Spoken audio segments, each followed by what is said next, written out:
hindi ko alam? Nakita kita magkasama kayong dalawa. Hindi, mali yung iniisip mo. Bakit ka ba nagsisinungaling, Ina?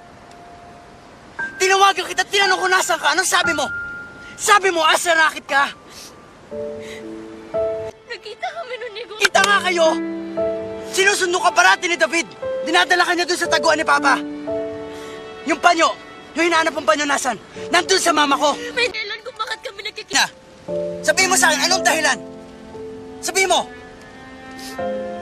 Anong dahilan, Nina? Sabihin mo. Ano, magsisinungaling ka na naman sa akin?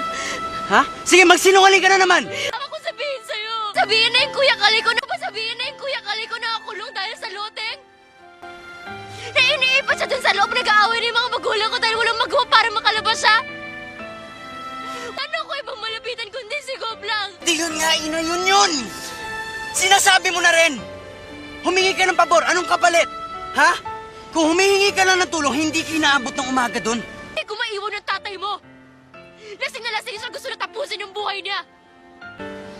Kung bakit paratangan mo, bakit hindi mo tanungin ang sarili mo? Kung bakit ako'y kinakailangan na nandun samantalang ikaw yung anak? Wala kang alam sa relasyon naming dalawa. Hindi kung dapat ipaliwanag sa'yo. Malinis yung konsensya ko. Ang madumi, yung utak mo.